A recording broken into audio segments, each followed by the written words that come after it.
Oh, happy day. Oh, happy day. When Jesus was. When Jesus was. When Jesus was. Wash my tears away. Oh, happy day. Oh, happy day. He taught me how to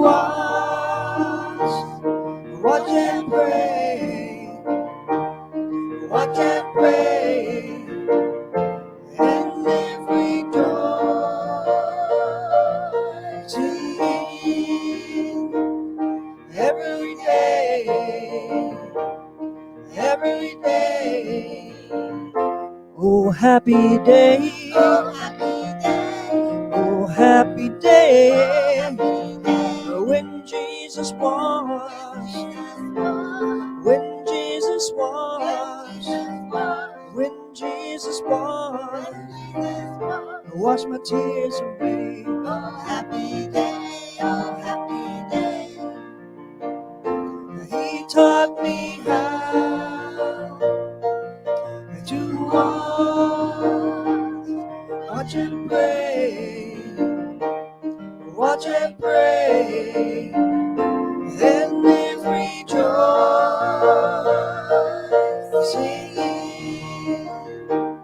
every day, every day.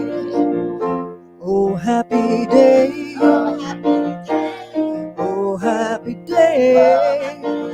When Jesus was. When Jesus was. When Jesus was. Wash my tears away. Oh, happy day. Oh, happy day. Oh, happy day. Oh, happy day. Oh, happy day. Oh, happy day. Happy day. Oh, happy day. Oh, happy day.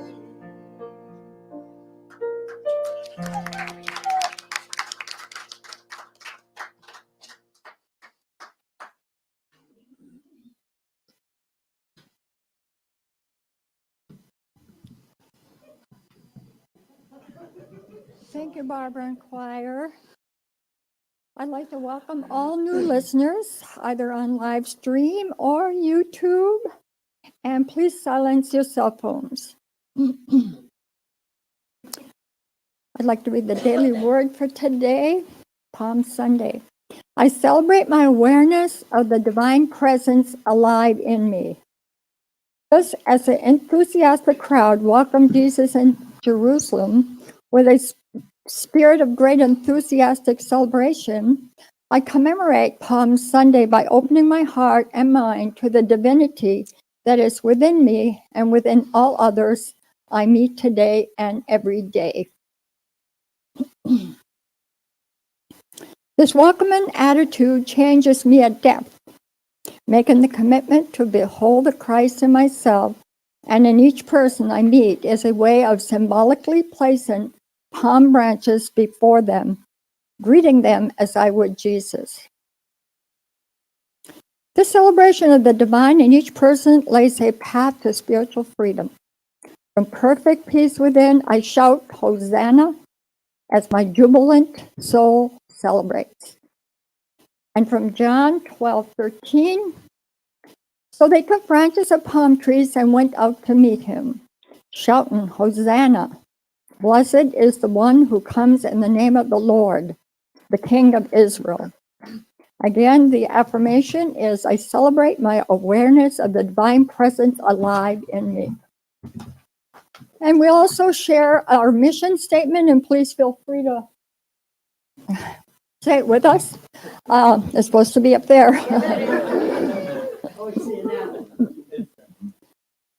We're a loving, nurturing community dedicated to being a positive path to spiritual living, to awaken oneness with God within us all.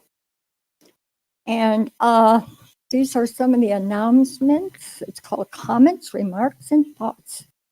Charles will do our meditation the first Monday of the month at 7 p.m., which is tomorrow. It's a great meditation if you have a chance.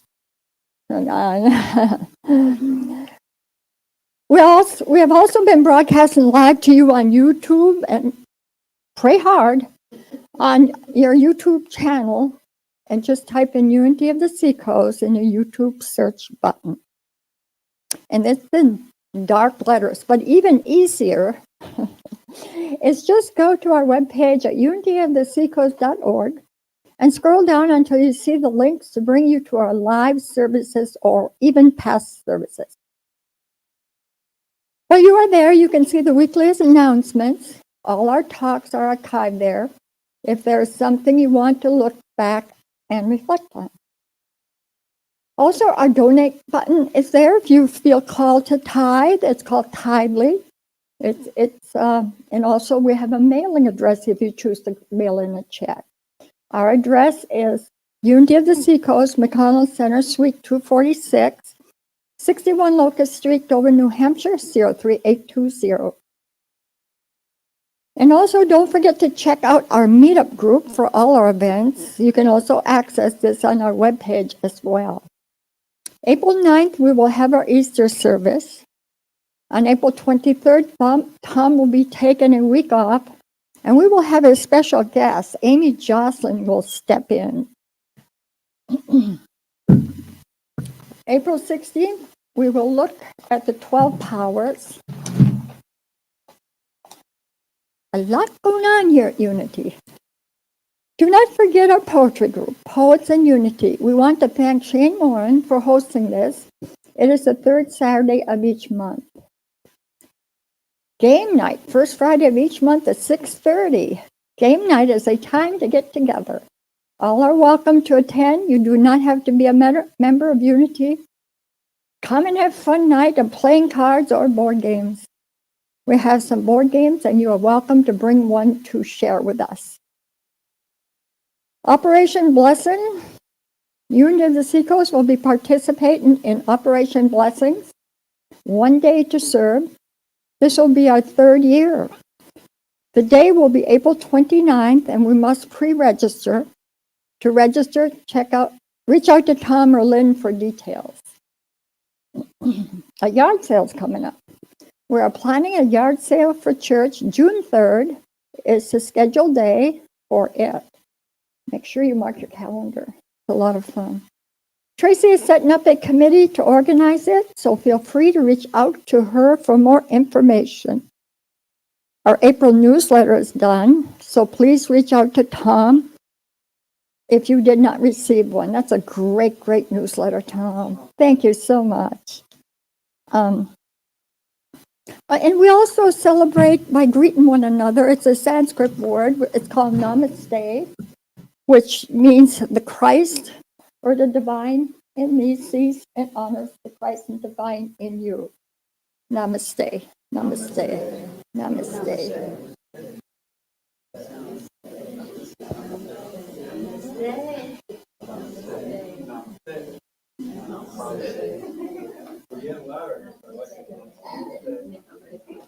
I can. And now Barbara will honor us along with the choir with another song.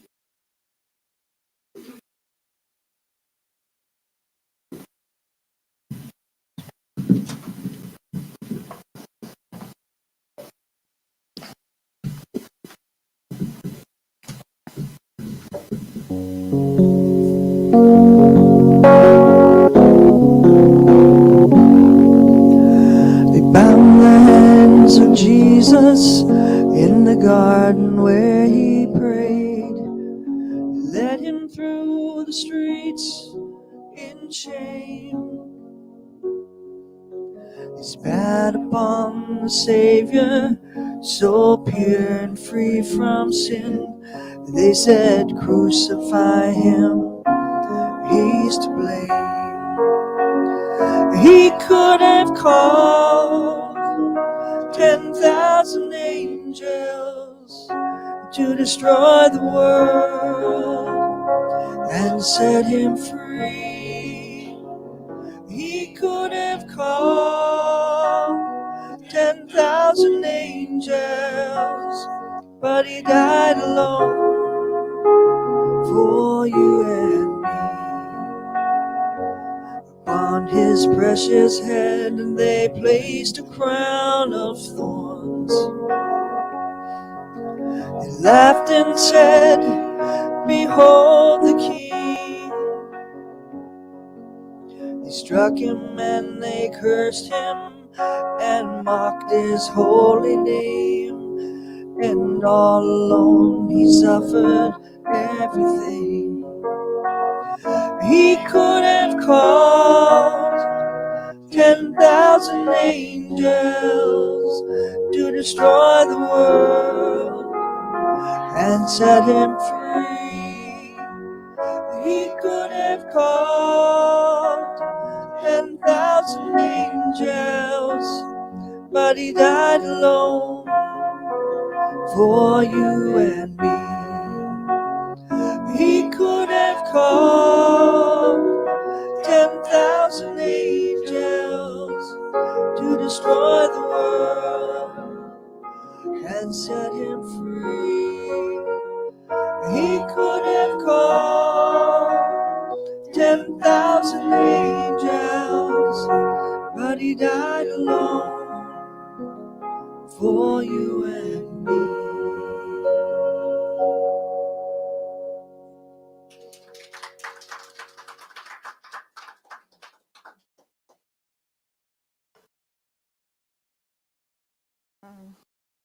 Next is our wonderful speaker. Before our speaker Tom comes up, I was sitting the other day on my couch and thinking about it was good. I was thinking about Good Friday, and I was thinking about when I was at work quite a few years ago, and I was sitting there, and it was Good Friday, and I had remembered how I grew up. My background was Missouri Synod Lutheran in the Midwest. On Good Friday, everything was closed from 1 o'clock to 3 o'clock. So I was thinking about that. I was at work, and it was quiet at that office. And some had gone out to lunch, and as I was thinking and reflecting back, this poem came up. It's just a short poem, and I want to share it with you. In the very beginning, I kept praying and thinking, what will I title this poem? And what came up for me was forgotten. So I'll share it with you now. I can't help but think, not too long ago, we honored you, Good Friday, 1 to 3. The doors were closed, the work was stopped. But today that's lost, seems to me. Jesus, you were oh so brave and died on the cross for all. You looked ahead as you trudged the long road and never did falter or fall. Your life was a living example of what all of us could be. You went up to the mountain to pray for me and the whole world to see. You said, Father, forgive them. for they know not what to do. You bravely walked down to face the court as they chained and they shackled you too. On Friday, you made a promise to all to rise on the third day again. Your garment was white and so very pure, and we no longer are riddled with sin. You died on that cross, in the middle you hung, as the thunder roared and the sky did turn blue. On your left and the right, as others were next, and the angels, they watched over you. So with that, I want to call our Reverend Tom Schindler. Amazing. I just want to say a little bit, Tom, before you come up here. I've watched you from sitting, leaving, so sick, didn't know if you could make it. And today, and moving forward, always positive. He's always there to help whoever reaches a hand out. And I'm so, so grateful for Tom Schindler. So with that, welcome, Tom Schindler. Thanks, Don. Thank you. So good morning, everyone. First, our namaste is getting louder, so I like that a lot. And I hope people don't mind, but I am going to sit through this one today. I've a rough dialysis the past couple ones, and it's just drained me. Oh, happy day. I woke up singing this song, and I always talk about the connection we have, and I'm just amazed that she picked that song. Of course, the reason I picked it wasn't as holy as her. I looked out the window and saw a motorcycle, and I realized I'm going to register it tomorrow, and I get to ride it again. But still, it was a good coincidence. So Maundy, Thursday, and Good Friday seems like an odd topic to talk about on Palm Sunday, but it's part of the same thing. And we don't get together on those 2 days. So I really want to include those because there's some great meaning in those 2 days. Palm Sunday, as like all the holidays this week and Easter, is considered a movable feast because it doesn't have a fixed date. Easter is set on the first Sunday after a full moon following the vernal equinox, which is called the Paschal Moon. Palm Sunday represents the day that Jesus rode back into Jerusalem on the back of a donkey. Palm fronds were laid in front of him. The palms symbolize peace, triumph, and victory. They're also laid in front of people who were thought worthy of high praise and honor, people who were respected. And others have palm fronds being laid as a sign of a martyr, and later, because of Jesus, a Christian martyr. And it also celebrates victory over death. The riding of a donkey has a twofold meaning. First, it's as non-egoic as you can get to ride into town. It's like our president riding a Vespa to the Capitol. A donkey is a symbol of peace, which is why he chose it. At the time, a powerful figure to ride a horse was a symbol of war or an act of aggression. Riding a horse could be seen as threatening. So kings often would ride a donkey into town to show that they were coming in peace. So this begins Holy Week. And to give a little timeline, according to Gospel in John, Lazarus was killed just before Holy Week. Some people say the day before, and they call it Lazarus Saturday. I had never heard of that term until this week. But there's a whole nother lesson in the Lazarus story, but I wanted to put that out there for the timeline. And that brings us to the dates that I want to focus on. Because Maundy, Thursday, and Good Friday, they have a great lesson, great meaning. And I do my best to cover as many practical lessons as I can on life and lessons from the Bible. I see no point in a biblical tie if there's no lesson or reason, something to be gained from it. So we'll begin with the word Maundy. It's from the word mandate or mandatum in Latin.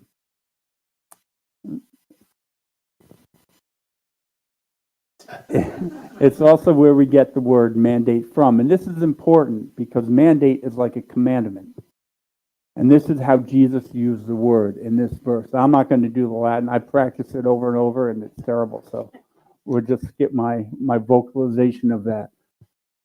But in English, it means, a new commandment I give unto you, that you will love another as I have loved you, that you will also love another.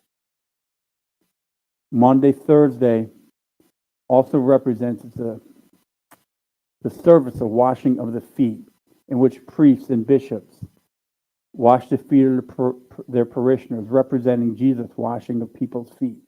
And I love the symbolism in this. Not enough to wash your feet, but I still like the symbolism in it. And another aspect of Maundy is it developed a term called Maundy baskets or Maundy purses, which were given to the poor. They were either filled with coins or food, and the purses were often painted white or red to represent it's a gift from King Edward I. And what's fantastic about these efforts, these traditions, is the washing of the feet and the gifts of food or basket is that they live up to Jesus' commandment to love one another, or that we also love one another. Because what loving acts? I mean, washing someone's feet breaks down all the egoic barriers. And how comforting then to take that idea of caring and give of money and food to those in need. And we don't think of Maundy, Thursday as a holiday. And to be honest, we don't really think much about this day. And a lot of people didn't even know what it was or that it exists. But this day represents the best in us.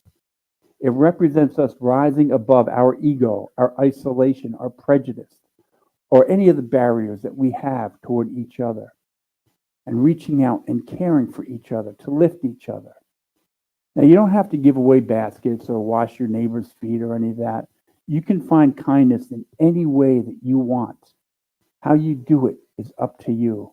That's the wonderful thing about us being personal expressions of God, is we each have individual ways to make the world better. Not only our world, but the surrounding world, those that we love, those that we know, those that we don't know. This day also represents the last commandment he gave: do this in remembrance of me.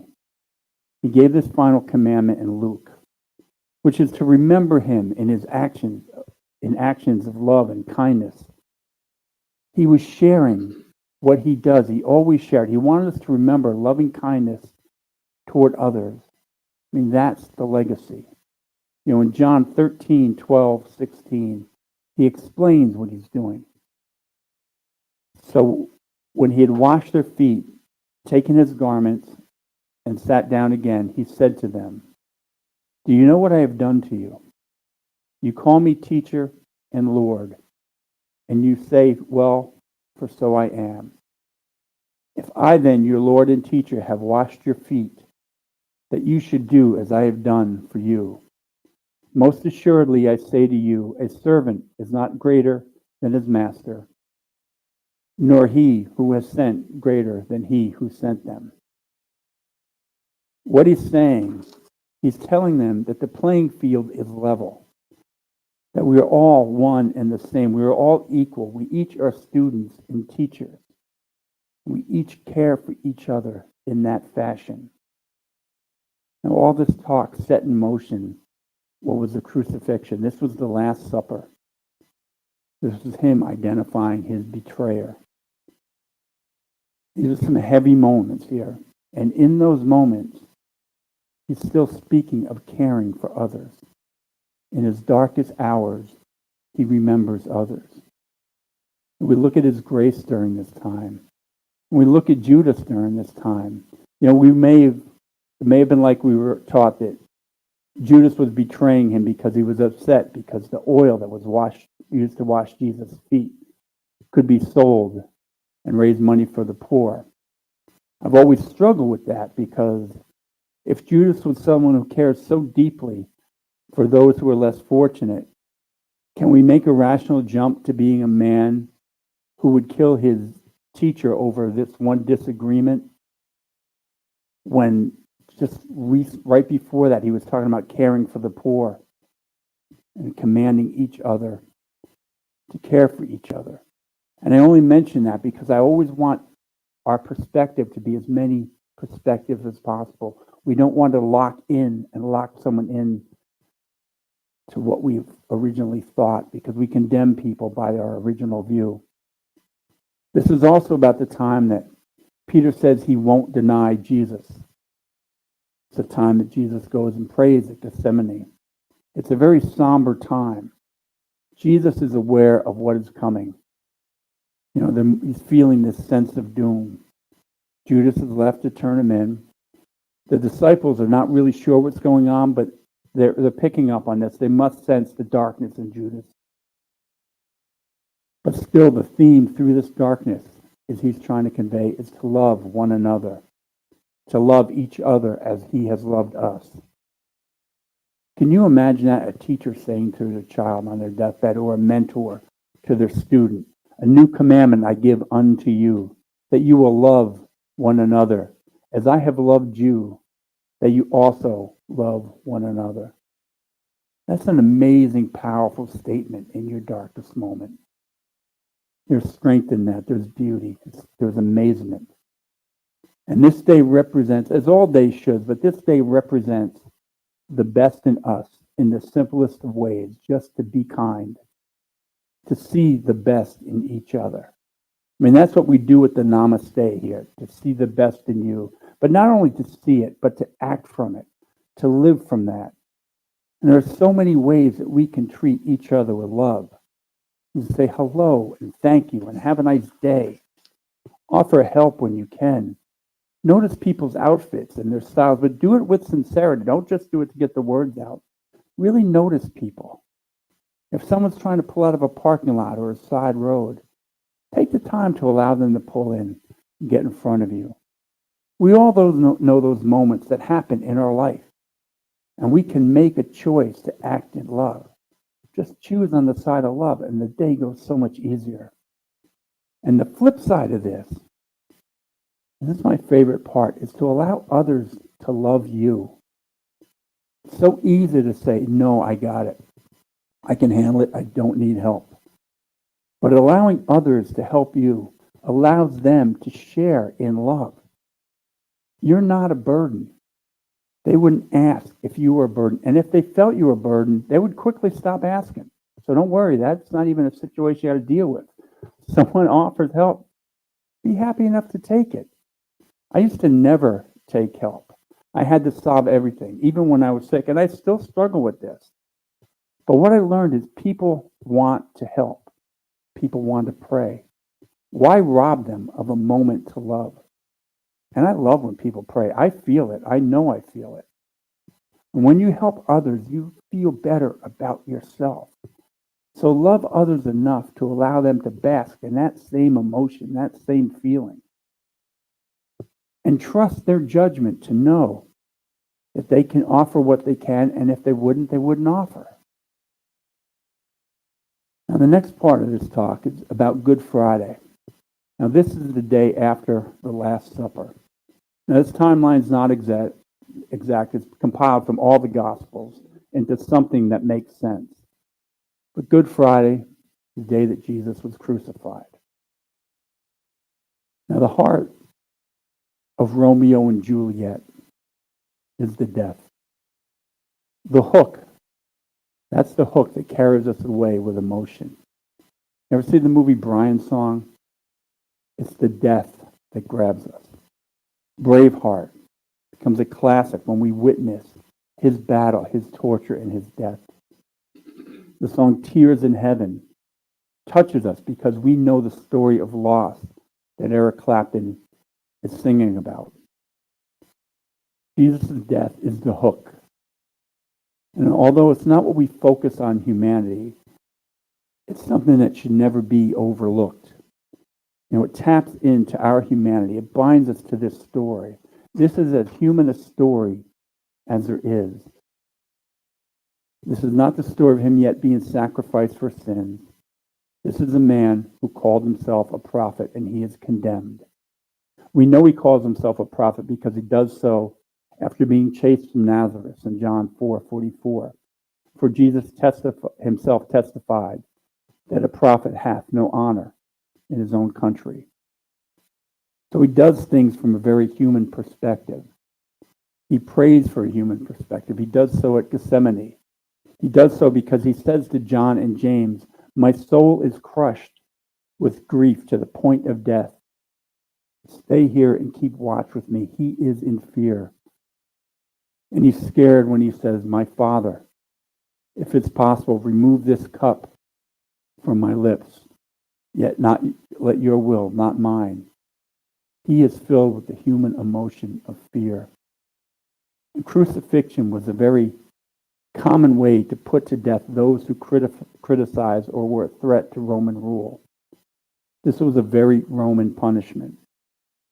While Jesus was young, 4 miles away in a town called Caesarea, 2,000 people were crucified for standing up to Roman rule. It's believed that this is possibly why Joseph is no longer in the story, that he may have been involved in that.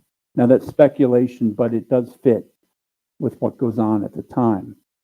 Roads to the cities and the villages were lined with crosses to show crucifixion was done very publicly. It was a threat. And Jesus' crucifixion takes on a more graphic nature because he is tortured and mocked. The cruelty used on him is another level. And when it's taken to that level, for some reason, we cannot turn away from that story. The raking of the flesh, the tearing of skin, the crown of thorns, his body beaten so he cannot carry the cross. These images are part of our image of Jesus. And we have reason to believe that it's true. 60 years after this, a historian named Josephus wrote about this. We also know the historical record of Pontius Pilate. We know that he is so cruel. This was not uncommon for him to be as cruel as possible. And as a rule of thumb, if a story in the Bible has 2 or more sources, it's considered true in some sort of fashion. This hook, this man of peace, wisdom, and love, this man who has cared for those in need, is young, he's innocent. He's being publicly executed after being tortured. He's being executed in one of the most painful and slow ways possible. His friends glancing and hiding, following along when they can. His mother and Mary Magdalene following along the whole way, following it until his cross, all the way up until he dies. Tears most likely running down their face, wailing perhaps in empathetic pain. Onlookers following, whether for the curiosity or the compassion. Guards of centurions following along, prodding him, adding what they can to the torture of the moment. Passion in this sense means torture. That's why it's called the Passion of Christ. And this passion resonates in us because we're filled with our own type of passion. We also have empathetic passion here. This is the humanity of Jesus that hooks us. This is the reason we never let go of the story. And as we look for meanings of the death and the resurrection, it's important to never forget this part of the story because he's teaching us something about this. He is teaching us compassion and empathy in one of the most extreme ways possible. Most of Jesus' lessons are extreme, and this is no different. This happened to a man, society's vengeance on him. Crime was against the Roman rule, not because he was Jewish. We know he was diehard Jewish because he said, "I came to destroy, not to destroy the laws of Moses, but to fulfill them." We remember that the authorities were hesitant to condemn him John 7:13, yet for fear of the Jews, no one spoke openly about him. Now, this was Passover season. Jerusalem was filled with Jews in honor of Passover. And they knew that the Jews would not tolerate killing someone in this fashion because he was not unpopular. People flocked to hear him. You know, the scene where the crowds yell, crucify him, was most likely made up by the author to generate drama to the story. Same thing is probably not accustomed to release a killer just to be nice. So that probably didn't happen. This is all to add to the drama, but this story never needed any drama because we see drama in the humanity. We see drama in Peter when he denies Jesus because we can feel ourselves being faced with that situation. We recognize his pain. We recognize the fear that all the other disciples have. And we recognize the strength of the women who, through all this fear, still walked with him all the way to the bitter end. We feel their bravery. We feel their heartache. A mother watching this happen to her son. A beloved friend who appears knew him before his mission, following him in life to his death, her faith never wavering. And we need to carry this story because it is humanity. And because in all his things, again, he taught us something. He's telling us that we will face adversity. And it will be hard, but it doesn't matter. He pays the extreme price, but he never is changed by it. He always is himself. He does not give up his best self. The lesson I always take for this, and I don't know if this was his intent or not, but this example that I use, when life hits me, something strikes me, and I'm stuck or scared, I have a problem, I wait 3 days before reacting. Because within those 3 days, usually a solution or a path to a solution presents itself. Now, folks, if it's an emergency, don't wait the 3 days. If you're bleeding out or a truck's bearing down on you, take the time to step out of the road. But I always think if Jesus can take 3 days to overcome death, what do I have going on in my life that's so big? And there are other reasons for this story. You know, I don't look at this story as a celebratory story. I look at it as a story to honor the sacrifice. It's a story in which he dies and is raised again. And this is kind of where the metaphysical part of it fits in. Each time we make a change toward our better nature, there is a rebirth of self. Each time we make a change, we have to let something within us die. We have to release those things, no matter how painful or attached to them that we are. When I took the steps to teach myself to become a happy person, I had to let go and let the old me die. I had to die or need to release all those things that I adhere to, my old self-image, the things that I had carried around my entire life. Even though those things that eroded at me, they were hard to drop because they were my default positions, my default emotions. Those were the things that I relied on so much in my life. I had to recognize that all those things that I depended on my survival were in fact hurting me or were lies about myself. And they used my own self-voice to lie to me. I had to release those and let it go. All those coping tools that I thought were helpful, that I thought were my friends, the blaming others, the escaping out of my thoughts, the excessive drinking, all that needed to go so Tom could rise again.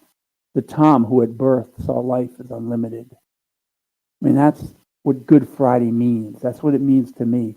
To remember that it's okay to let go of the things that no longer work for me and to live to my best self. If you want to honor a tragic story, do it by taking time to acknowledge the steps it takes to be your best self. Be comfortable in letting go. That's why I chose these 2 dates. There has to be a lesson or a reason. And in these 2 dates, the lesson is simple and it's pure. These 2 days, Maundy, Thursday, and Good Friday, or about our best selves, dropping of our ego, of loving each other, caring for one another, using your life as a demonstration for others, and recognizing the things that you need to let go of so you can achieve that person. None of us are bad people. We're all really wonderful people. But we all face those things now and then that we just need to let go because they're not helping us. And that's, if you notice, that's what my talk theme through Lent has been, about releasing those things. Because that's what it is. Release those things and let the best of us shine through. I'd like to take this to a meditation.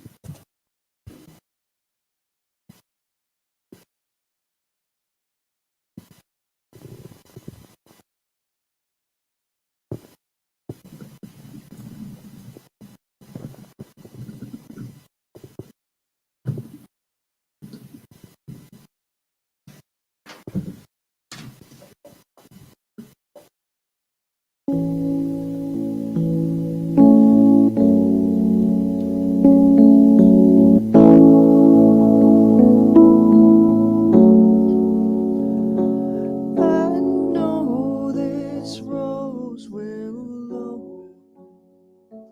I know my fear will burn away.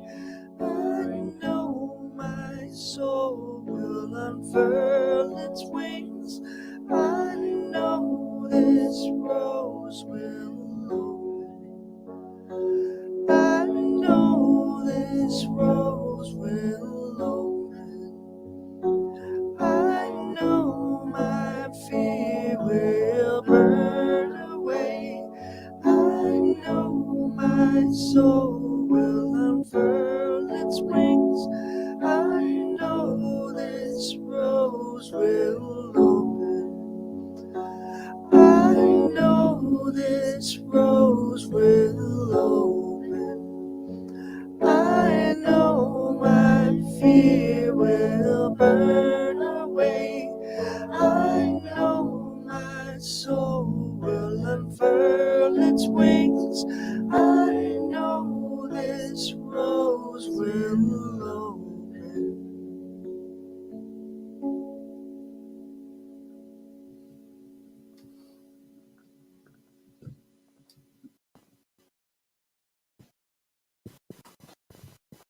I'm going to ask everyone to get comfortable, take in deep breath, and exhale, and develop your comfortable breathing pace.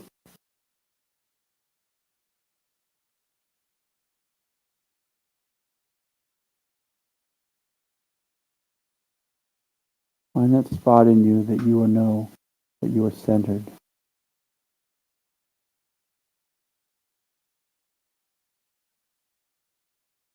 The light emanates from.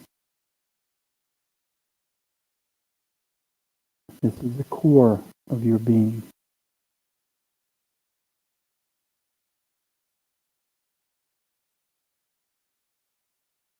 This is the area that we connect to God with.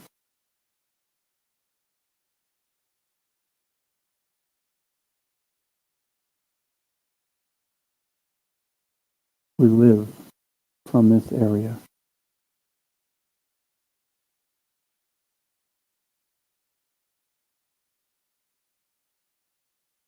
This is where we are good, whole, and complete.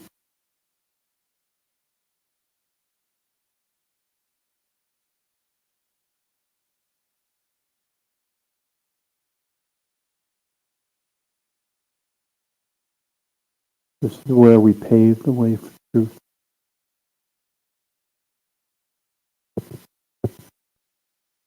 We pave the way for happiness and connection.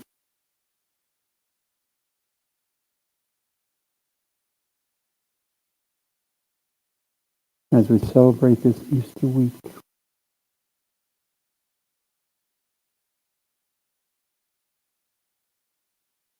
We let go of those things that no longer serve us.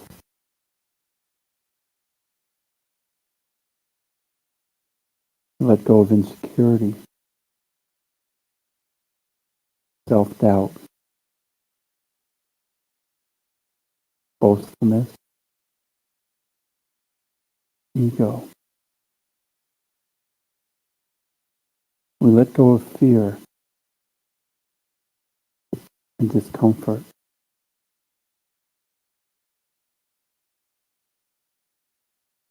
We release the power that illness or depression holds in our lives.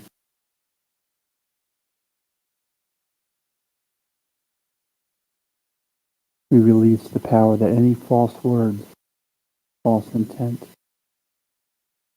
anything that paints us in a negative way has held upon us.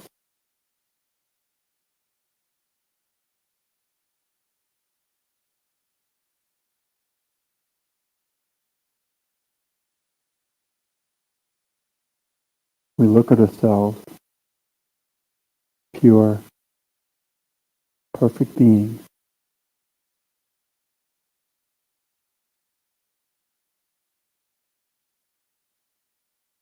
each one different but perfect.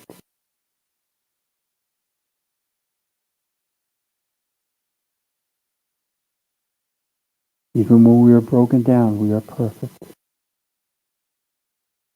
because we are whole.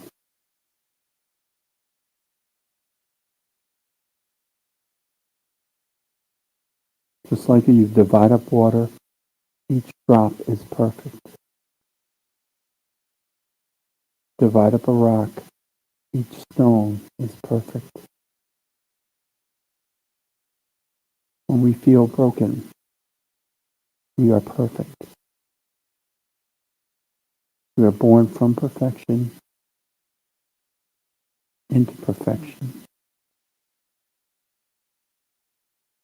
We are born in God's image. And that image is never less than perfect.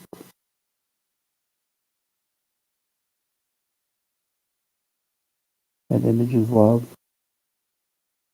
and wisdom. And we get to express that in our own individual, loving, caring, and compassionate way.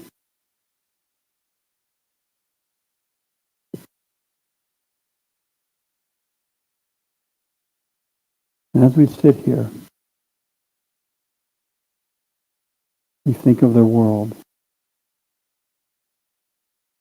We think of our leaders and all the people under our leaders. Think of our environment.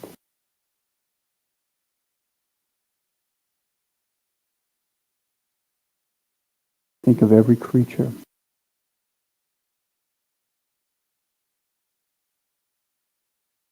Everything in this world is connected and has an impact upon each other.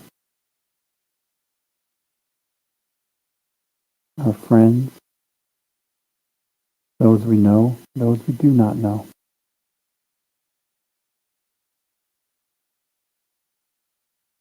Picture them whole, healthy, happy. Picture them complete.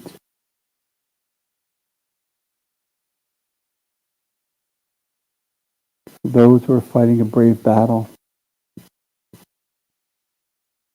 we send you strength.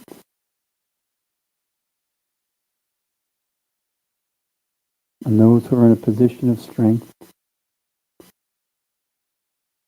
we send you compassion and empathy so that they can see the world and share. We do this in God's name. And so it is. Amen. I'd like to do a prayer of tithes and offerings, and we'll do the collections.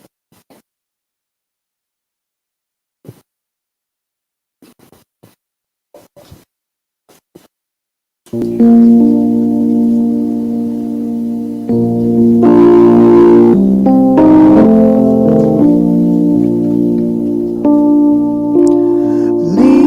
me to the light. Lead me to the light. Help me to make it through. Lead me into the light. Make my eyes to see all that I could be. Help me to see it through. Lead me into the light. I'd like each one of you to take your hand and put it over your heart. Repeat the prayer of tithes and offerings with me. Divine love, as me, blesses and multiplies all that I have, all that I have, all that I give, and all that I receive. And so it is. Amen. We'll close this out with the prayer of protection. The light of God surrounds me. The love of God enfolds me. The power of God protects me. The presence of God watches over me. Wherever I am, God is, and all is well, and we are richly blessed. I thank everyone so much and join us for the peace song.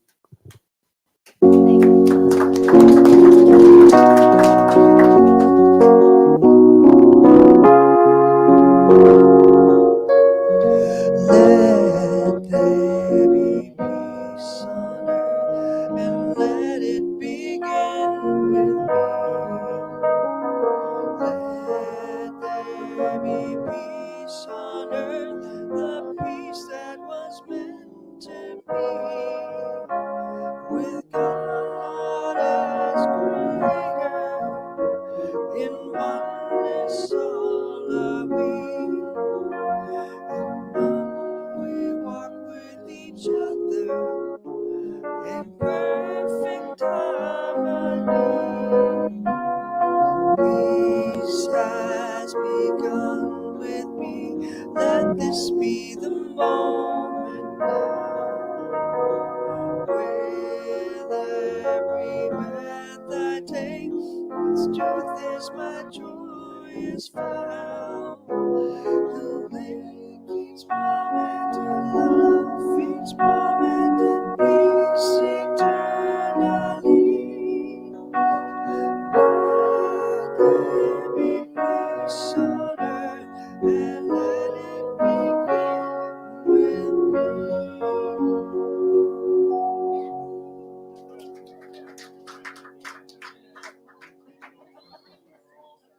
You do it?